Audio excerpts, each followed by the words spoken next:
This podcast is intended for mature audiences. Listener discretion is advised.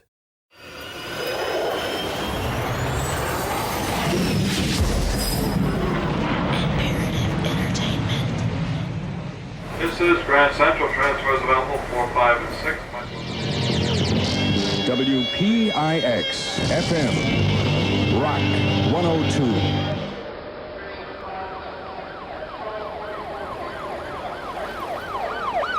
It's finally election night, and the Love Boat takes a ghostly Halloween cruise with the master of suspense, Vincent Price. Then on Fantasy Island, Here's the basic hustle step.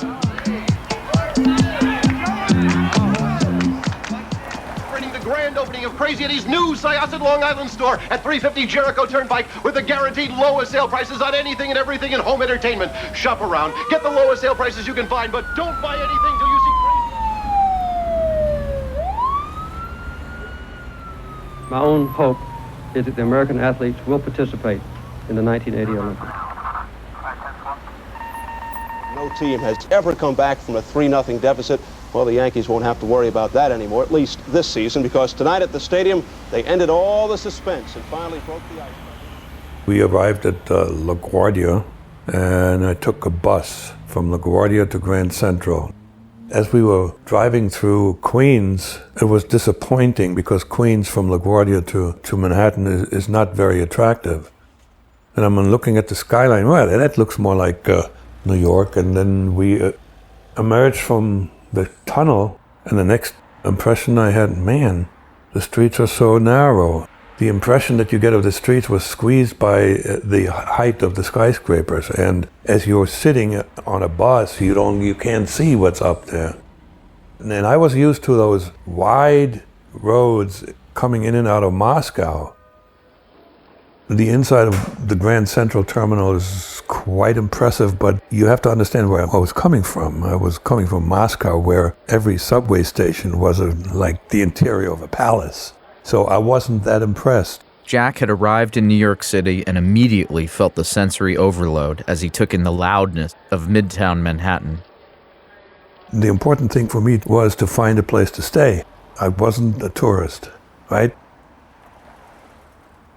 Put my suitcase in a locker and then proceed to a hotel that was recommended. From his days living in the upstairs apartment of his grade school to the outbuilding he rented in while training in Berlin, the one that contained little more than a chair, a bed, and ice-cold running water, Jack always remembered what it was like living with much less. He'd looked forward to this day for a long time. Despite working for the KGB and fully subscribing to the communist rhetoric, Jack couldn't help but be excited about the prospect of something a bit nicer. So I walk in there, it looks really nice. I said, finally. And I've always had this disappointment with places where I'm staying. It took me forever and ever to live in something really comfortable. Now I'm looking at this hotel and I said, whoa, man, finally something good. I'm going to be comfortable. I go in and ask him, so how much is it per month? And I remember something like $1,700. And I said, okay, I'm going to check around a little bit. I might be back. Of course, I knew I can't take that because I was down to about $5,000, maybe a little more, but that would have eaten up my reserves very quickly. I had to regroup. The agent who made that suggestion was probably lazy, or he didn't quite know the purpose. He wasn't quite briefed to find something that is reasonably priced, right? I went for one night. I stayed at a regular hotel. As I registered, the clerk asked me for ID. So all I had was my birth certificate, so I pulled it out, showed it to him, and he accepted it. After checking in, I was wandering around in the neighborhood and I found a place that charged $800. It was still a little on the high end, but much better than the other one. That sounded pretty good, so I moved in there the next day for a month. Jack's requirements for a place weren't lengthy, but privacy always took precedent over comfort. He needed to stay hidden. You couldn't have bath down the hallway because of, the hanky-panky that I was involved in. You need to destroy the material that you use up in the process of writing a letter to the center. When you listen to your shortwave transmission and you do the decryption, and eventually you need to burn all this stuff, right? So you need to have a private bath. But ultimately, I figured I need to find something even cheaper. So as I'm getting to know the city, I found a hotel on the Upper West Side on 77th Street between Amsterdam Avenue and Broadway. That one was $600, but it wasn't quite as good. The mattress had several fist-sized holes in it. It was sort of clean, but, it was again substandard. But it had a private bath. There was small-time criminals, vagrants, all kinds of odd people and spies, of course.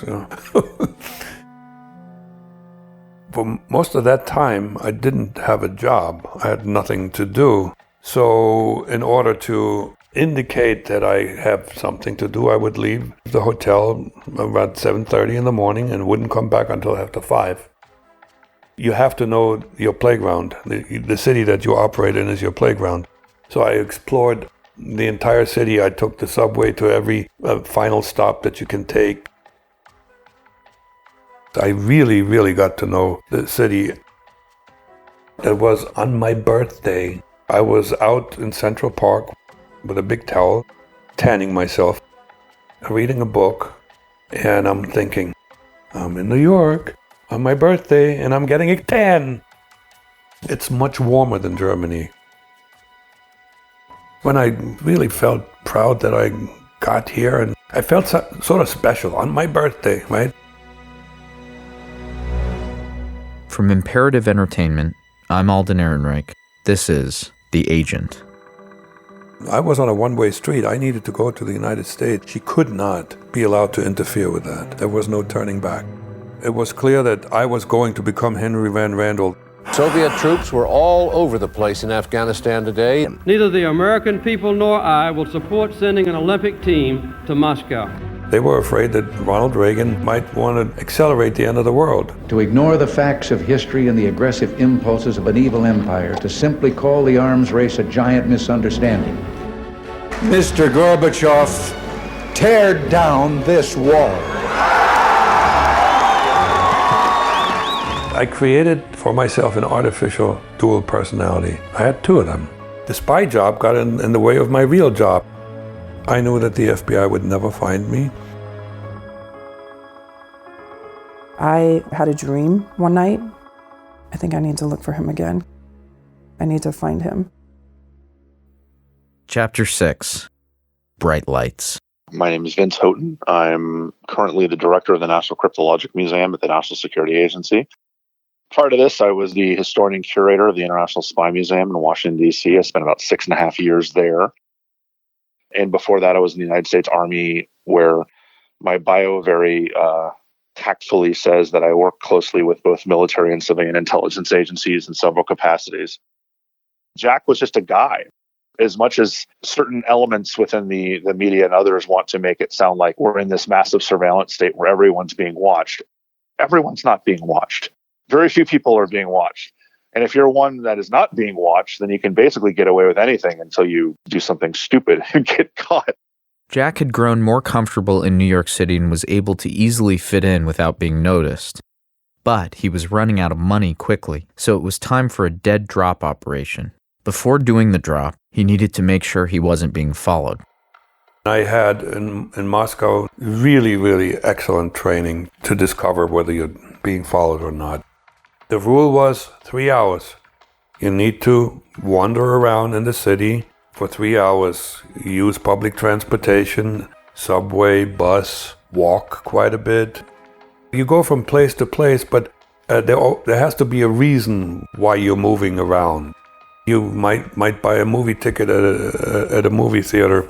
You might go into a department store and browse around. That's okay. I also used the Museum of Natural History, especially at a point when I was a member. I could just walk in. I was a regular there. Moscow was an easier playground than New York, but I found enough spots in New York City. Department stores are really good.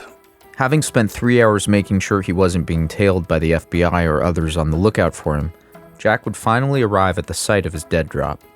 While it gave Jack comfort to know that there were other agents in New York working with him, he would never actually meet them in person.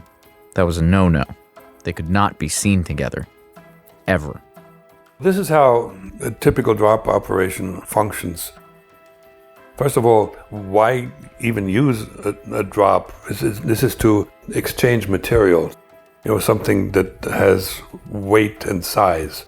That could be money, it could be a passport, it could be even a piece of equipment, ammunition and stuff like that. So any objects, right? And the objects are typically put into a container it's just garbage, literally. My partners always used old crushed oil cans. The container should not be of interest to people, but also not be of interest to animals. I would make rocks out of plaster of Paris. There are 2 signal spots and the actual spot where the container is placed. They all worked like clockwork. Operationally, the KGB was very good and I was really well trained, so they worked really well. Though the dead drops were always done in secret, they would often happen in plain sight throughout the area. There was one in particular in Flushing, Queens, at the last stop of the subway, the 7 train, that smelled funny to Jack. This one bothered me because the drop site was right in the open. I could find it, but there's that oil can and there's people all over the place, and I pick up the oil can. I felt uncomfortable doing that, but it all worked out. And so I had enough money to operate for another year. The tasks Jack and others performed had to be simple and predictable. There is a kind of the KISS theory involved in intelligence as well. Keep it simple, stupid. The more basic you can keep things, the less likely there are to be mistakes. Why overcomplicate something when it doesn't need to be? Particularly in the case of Jack, where no one has eyes on him whatsoever. He's not being followed. No one is suspicious of him. He doesn't necessarily have to be all that advanced when it comes to communications. Most countries, the United States included, and the Soviets certainly included, had multiple types of intelligence officers that were sent overseas. And really, we call them NOCs, for non-official cover. Those are the ones like Jack, who would be illegals, and then those are the official cover. And those official cover is exactly that. They are put overseas in a position with diplomatic immunity. They are a member of the State Department or a member of some kind of diplomatic mission to the other country. They might work out of the embassy. Almost certainly they are there under another job where they have to actually do their job on a day-to-day basis. The second deputy agricultural attaché at the embassy is likely not working for the Department of Agriculture, likely working for the CIA. The other side is the illegal or the NOC. And this is somebody who is overseas operating for an intelligence agency as a professional who does not have official cover, meaning they're acting as a business person or a tourist or a journalist. Like in Jack's case, it's just somebody getting a job, someone trying to kind of weasel their way into society in one way or another. And that has huge advantages in certain circumstances, but disadvantages in others. And here are the advantages and disadvantages of both. One is that if you're caught and you have official cover, the most a country can do to you is kick you out. They can name you persona non grata and they make sure you leave the country. They could probably interrogate you and maybe even roughly interrogate you for 12 hours or so. But there's very specific rules that have been set up hundreds of years ago about the regulations and how you can treat people with official cover. So if you're caught, the worst that can happen to you is you're sent out of the country. If you're a NOC or an illegal, you don't have that protection. So if you're caught doing espionage, in certain countries, you can just be put to death, right? If it's North Korea or Iran or other places. But in the United States, you can go to prison for the rest of your life if you're caught doing bad enough, espionage. There's no real limitations to how they can interrogate you. And, you can just rot in prison. And if you are someone who the host country decides to trot out in front of the press and say, we caught a bad guy, then you're in a position as the nation who sent that person, as the person that nation works for. In many cases, if you don't want to be embarrassed, if you don't want to have the whole world know that your guy has been caught, you may just disown them. That's the kind of the old Mission Impossible. The agency will disown you if you're captured. That can happen. So why the hell would anyone send anybody overseas as a knock or an illegal? Well, the reason is because those people can do way more than someone with official cover. Someone with official cover is going to be followed everywhere they go. For instance, every American working in the U.S. Embassy in Moscow, whether they're pretending to be a State Department official or actually are a State Department official, every single person is followed by FSB. It used to be followed by KGB. There's close tabs kept on them. That's where the illegals or the knocks come into play. If I'm overseas as a tourist or as a business person, or like Jack did, I'm literally pretending to be an American, then no one's following me. No one has any idea to be suspicious about me. I can meet with anybody anywhere. I can travel across the country like Jack did on several occasions, and it's not against the law. So, that's where that comes into play. That's why you want to have a mixture of both. Because U.S. counterintelligence did not know about someone like Jack, he had a big advantage exchanging intelligence information versus what Soviet diplomats had to go through. When you look at someone who is working out of an embassy under official cover, where it's clear as day to everybody what they're actually doing there, they're not the second deputy agricultural attaché at the U.S. Embassy. Their business card may say Minister of Shrubberies, but they're actually, for sure, every window is working for an intelligence agency. They have to be much more sophisticated in the way they communicate because everyone is paying attention to what they're doing. And so that's where you start getting all this spycrafty stuff, whether it's burst communications or, the ability to cipher communications, or the dead drops and brush passes and all the James Bondy stuff. Gordon Carrera, BBC security reporter and author of the book Russians Among Us, notes just how difficult it was to actually find someone like Jack Barsky. Illegals are fundamentally very hard to find. The point about them is that they're hard to find. That's what they're there for, to blend in. And with other Russian spies, you kind of, if you're the FBI, you basically go, well, a normal Russian spy is normally operating out of the embassy or maybe out of a kind of Russian company or state company. So that a certain proportion of the people coming out of the embassy, or, whether it's the, a Russian, airline or something like that, are going to be spies. So you follow all of them, or you look for a lead on all of them. You bug the embassy. There's certain things you can do to find those people. But finding an illegal in the wild is incredibly hard. I mean, there's no way of doing that kind of detective work to kind of to narrow it down and stumble across them, because you're not even looking for a Russian. You can't. It's not even just saying, well, let's look at all the Russians in New York, because they're not a Russian. We knew that there's FBI. They're following people, and particularly they're following the diplomats because they knew who they were. Interestingly enough, there weren't enough FBI because they just couldn't cover everybody. That's why it was so interesting to note that not a single one of these planned operations was ever aborted because my partner had a tail. They somehow managed to evade the tail. Moscow had instructed Jack to obtain a passport, the crown jewel that would allow him to more freely pass between countries using this new American identity. But securing a passport would be easier said than done. The biggest problem was the beginning. Back in Moscow, they explained to me how to proceed. To get a driver's license, you needed proof of birth and some kind of ID. Even a proof of residence, really. Well, I lived in a hotel, so I didn't have an electric bill, right? I didn't have a utility bill. I needed something with my name and address on it. And they said, that's easy, just go get a library card, that's no problem.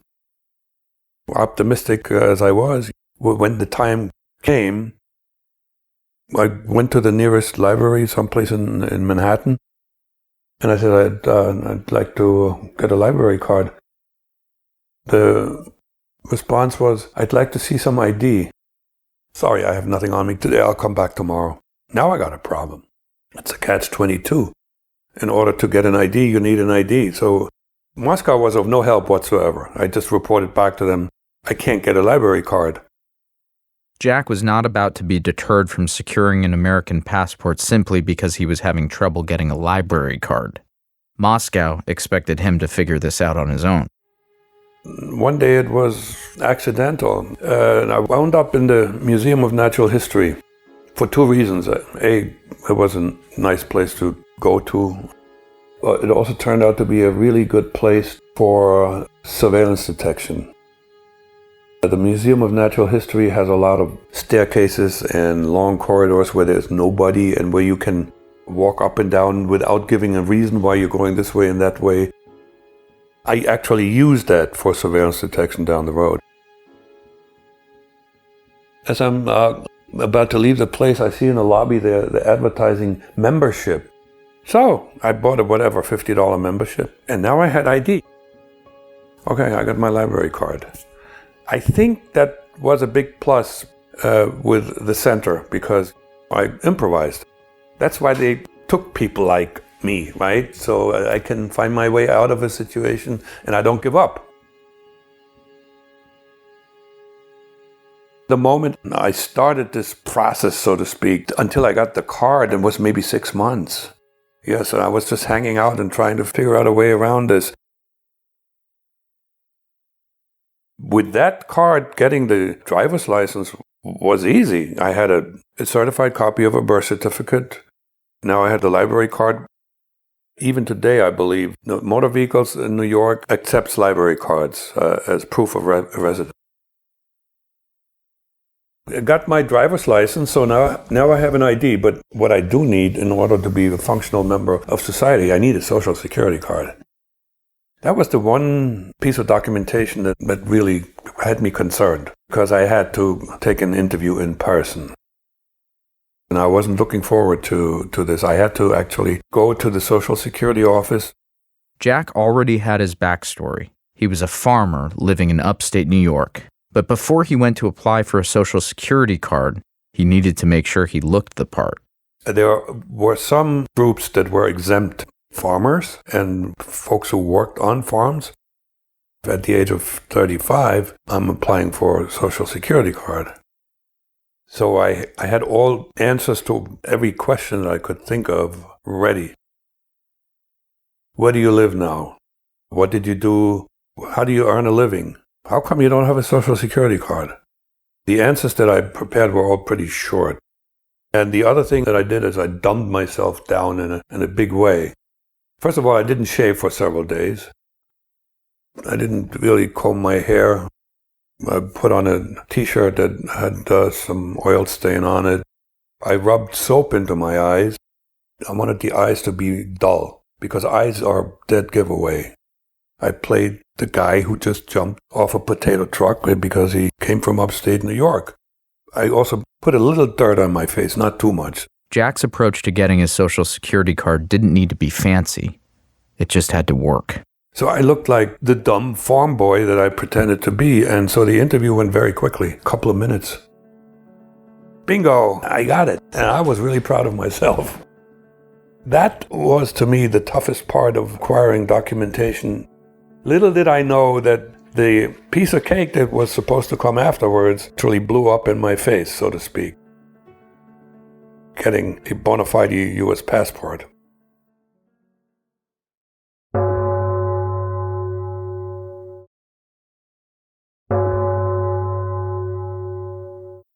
Anyone that is that well placed, anyone that is so invisible as to having, in the case of the Americans, a counterintelligence officer from the FBI across the street, you don't have them do much of anything.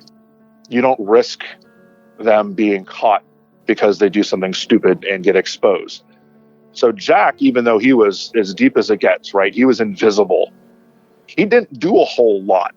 And that was on purpose. It wasn't because they didn't trust him. It wasn't because there wasn't stuff for him to do. Once an undercover agent like Jack is embedded in America, what exactly do you have them do all day? Get a job, of course. Back in Moscow, we were talking about what kind of a job can I get. Obviously, I'm now documented, but I have no resume. I have no experience in having worked in the United States, so I can't just fake it. Chemistry was already 5 years gone, so whatever I learned, most of that I forgot. And it was fundamentally useless anyway. I couldn't, even if I had remembered everything, I have no proof. So where does it come from? So I was a blank slate as far as work history, other than having worked in a chemical factory for a little while, then having been a farm worker. Here's where the KGB was somewhat clueless. They gave me some suggestions. The first one was, well, you can become a dock worker, like at the harbor in Manhattan down there. Well, I found out rather quickly, without even trying, that this is heavily unionized. These are plum jobs, and you need to know somebody. So that one was off. The next thing is a taxi driver. As I took taxis occasionally, I talked to the drivers, and that is one heck of a hard job. So that didn't seem to be such a great idea. So I'm thinking, what can you do? What can you do? And I studied the want ads every weekend in the Sunday paper. The only thing that appeared to me doable was Messenger. One day I take the ad that was in the paper for a Swift messenger service. The main office was on 46th Street between 5th and 6th Avenue. Though Jack knew he was an elite agent, reducing himself to be a mere bike messenger did not bother him. Part of his mission was to blend in with his fellow New Yorkers while keeping his true identity a secret. Well, the whole idea was to establish yourself as a functioning member of society. That means you had to have a decent job. And I made myself into a bike messenger. In Germany, growing up, we were really expert bike riders. And this is something you don't forget. At least in those days, I was still in really good shape physically. So now, as I'm walking out of that office, I'm now paying a little more attention to traffic. And I said, oh my God. And I see some bike guys rushing down 5th Avenue in between cars. The next day, I went to a store, bought myself a bicycle, got myself a shoulder bag. I showed up in the morning and he says, well, you're going to be working out of an office just off of Madison Avenue. I started making money. I got really used to it. I got very good at it. And I got to a point where I figured out how the traffic lights change, which street to use to go across town east and which street to go west. The bike thing came in very handy because I eventually wound up earning on average about $300 a week. The first apartment that I rented, the monthly rent was $270. Immediately I got into a situation where I was independent. I didn't need any more money from the center. They were really proud of me when I told them how much money I was making. We had one client that was Jackie Onassis, and I delivered carpet samples to her place, but they wouldn't let you up. The doorman would take them. We had Ronald Lauder from Estee Lauder as a regular. He had a place off of Park Avenue. The rides were an adventure, weaving in and out of cars and cabs, always dodging a disaster. And I always rode for longer stretches, always in the middle. And it's like, it's exhilarating. You race just as fast as the cars. I lost a lot of weight. I was nothing but legs. One night in the cold of winter, Jack hastily pedaled his bike back to his apartment after a long day of deliveries. He raced upstairs and flipped on the television. Just 5 hours away, in the tiny town of Lake Placid, New York, one of the most memorable moments in Olympic history was already in progress. Here we go as the game is underway. The Soviet Union in red and the United States in white. U.S. team is depending. Fans crowded the Olympic Center to watch the Americans take on the Soviet Union in ice hockey, while millions more watched anxiously on televisions at home. Jack knew there was no chance his favorite Soviet players would lose to the underdog American squad. You believe in miracles? Yes! Jack called it a night. His team had lost.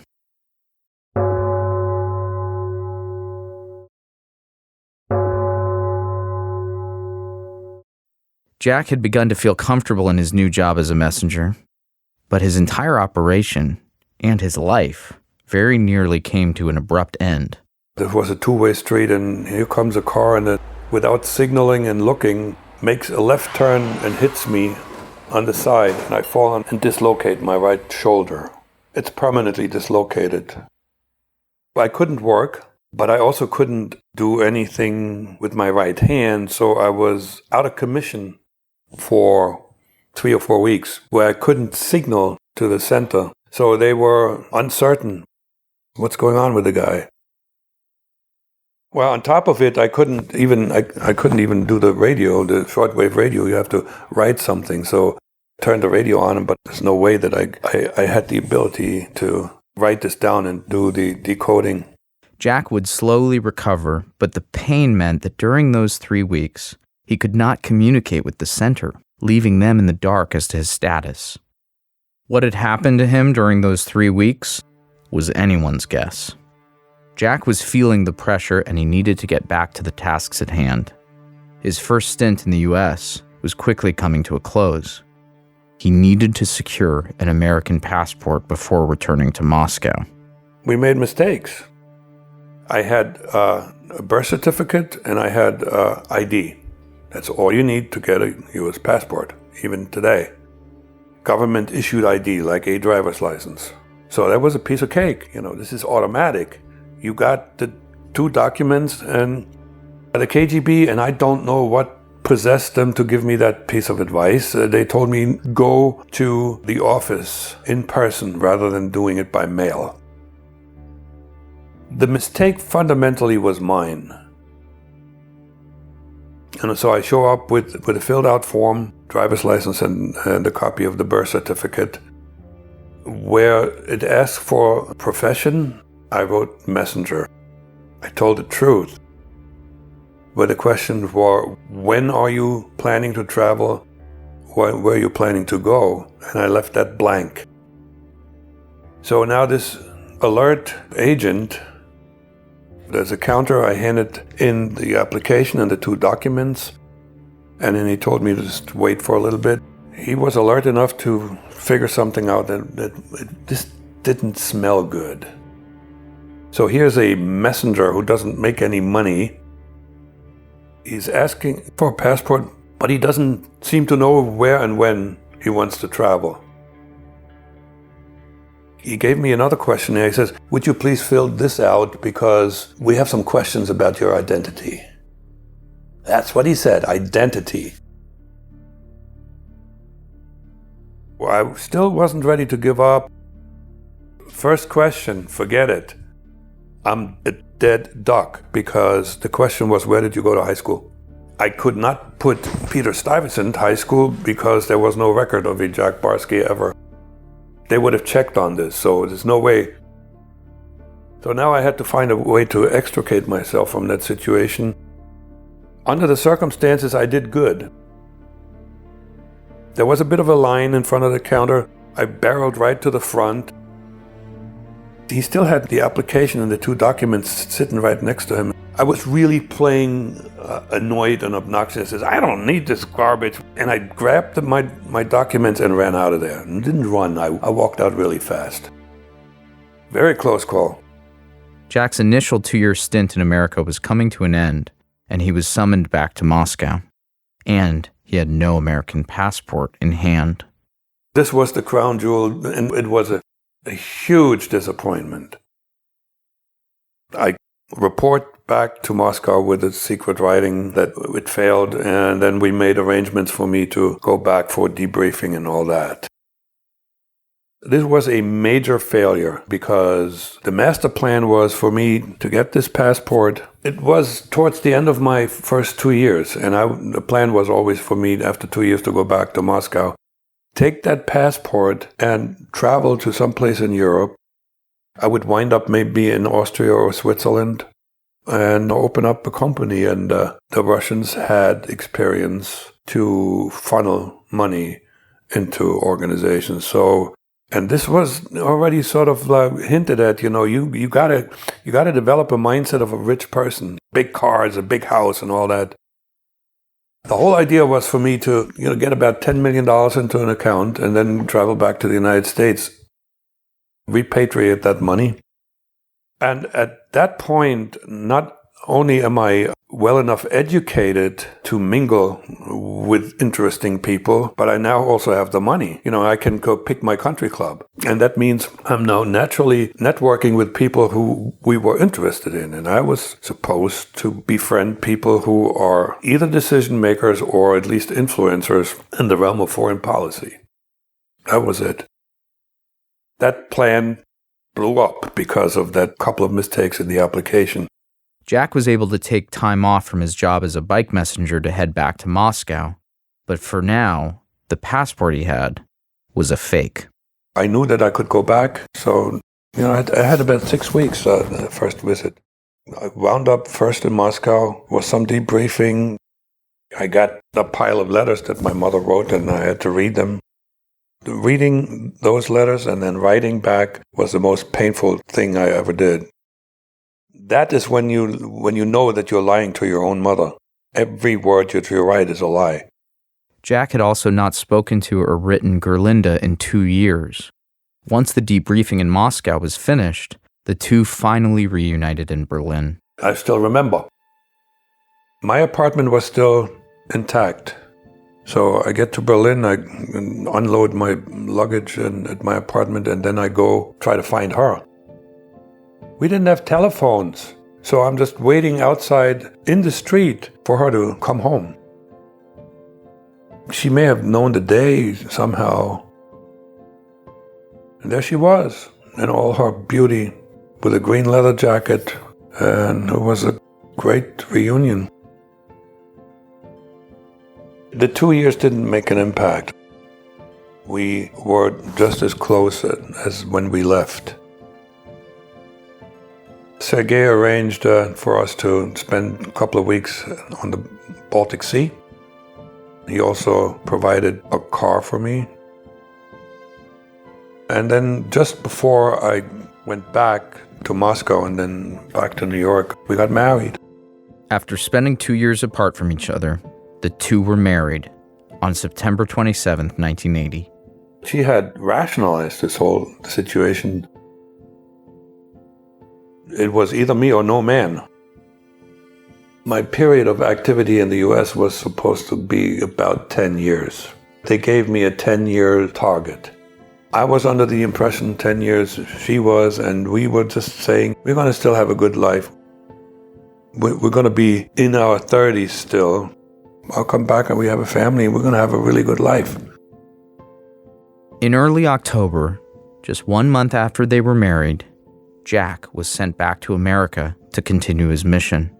Moscow wanted Jack to take on a new path. He was going back to college. One day in his apartment, Jack received one of his usual communications from the center, but today's message was different. I wanted a child as much as she did. It wasn't just her saying, I want a child. When I got the radiogram one day that said, congratulations on the birth of your son Matthias. As soon as I deciphered that, I went into the hallway of my apartment and did a couple of somersaults. I was that happy.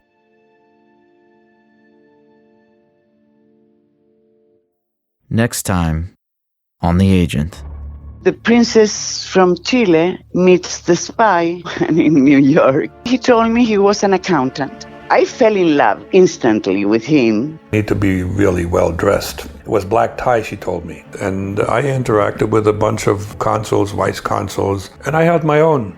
I was doing okay. I fit. For me, he was my spy. Nobody knew that I was involved with him. I was doing daddy things, but not enjoying them. I said, what do you mean speech? Well, you're the valedictorian. Now, I knew what that meant. We had a lot of fun. I'm telling you, we laughed so much, we used to complain about how much we laughed. It got to a point where the spy job got in the way of my real job. The Agent is a production of Imperative Entertainment in association with Windjoy and is created, written, produced, and edited by Jason Hoch. Narration by Alden Ehrenreich. Executive producers are Jason Hoch, Jack Barsky, and Alden Ehrenreich. Sound engineering and additional editing by Shaine Freeman. Our original score by Jasha Klebe. Cover art and design by Gina Sullivan. If you'd like to learn more about this story, make sure to read Deep Undercover, My Secret Life and Entangled Allegiances as a KGB Spy in America by Jack Barsky. Have questions? Email us at podcast@imperativeentertainment.com. If you love this show, tell your friends and leave us a positive review. Thanks again for listening.